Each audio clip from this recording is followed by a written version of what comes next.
आज मी बनवणार आहे तिखट पुरी। त्यासाठी लागणारे साहित्य: हळद, लाल तिखट, ओवा आणि तीळ,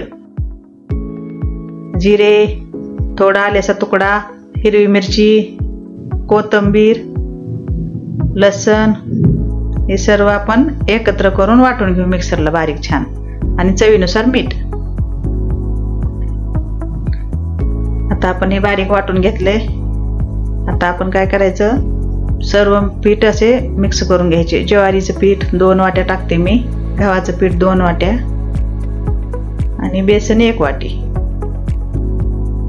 आता आपण त्यात घालू हळद, लाल तिखट आणि ओवा असा आपण हातावर चोळून टाकायचा, त्यामुळं छान असा वास येते।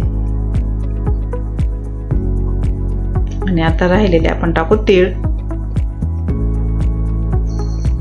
आणि आता आपण वाटलेलं वाटण टाकू।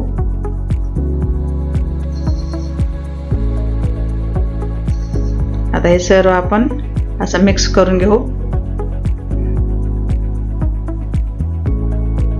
आणि आता आपण त्यात थोडं थोडं असं पाणी टाकून पीठ असं आपण घट्ट असा गोळा मळून घेऊ। आता आपण ना छान असा गोळा झालेला आहे। आपण त्याच्यावर असा वल्ला कपडा टाकून 15 मिनिटासाठी झाकून ठेवू।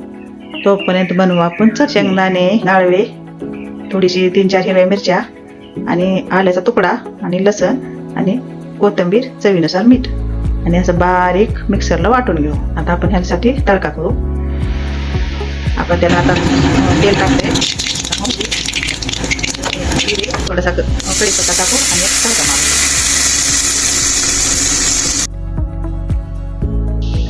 आता आपली झाली हा चटणी तयार। ही असं छान असा चटणीचा असा छान वास येत आहे। आता आपण काय करू, कढई ठेवून तेल टाकू ते। तोपर्यंत असे आपण छोटे छोटे गोळे मळून घेऊ।